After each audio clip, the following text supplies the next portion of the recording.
I respect your time, so here's the story stripped to the bone, delivered fast, clear, and without a single wasted word. London's Tower Hamlets Council just declared war on the British flag. 2 Labour councillors want to officially brand the Raise the Colours initiative as far-right extremism.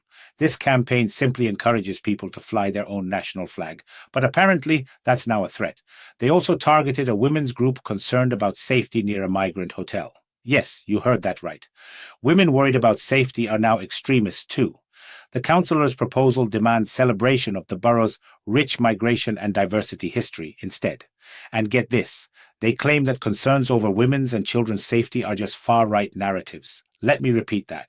Worrying about your kids is extremism now. Here's the kicker. The same council swiftly removed English and British flags from lampposts earlier. But Palestinian flags, those stayed up for months without anyone touching them.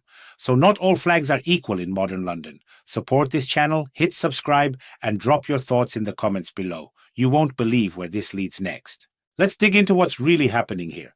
Tower Hamlets has become a testing ground for a very specific ideology. The 2 Labour councillors pushing this motion aren't just making a symbolic statement, they're attempting to criminalise patriotism itself.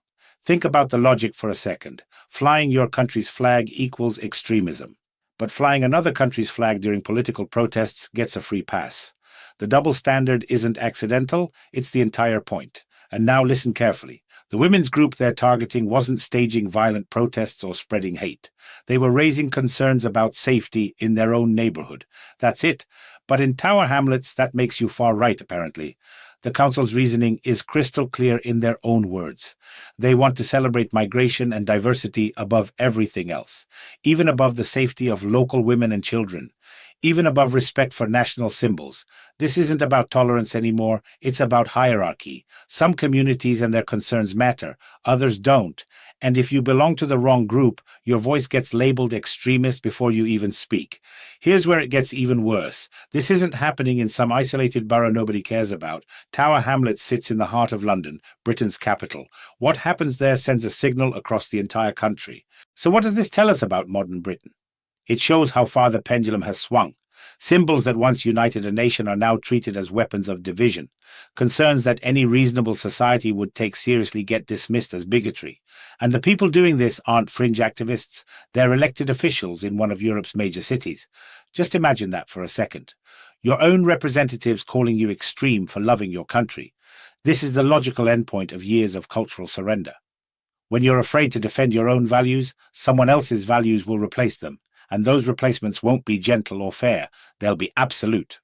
Tower Hamlets is showing us the blueprint. Erase national identity, silence dissent by labelling it hateful, and prioritise newcomers over natives in every discussion.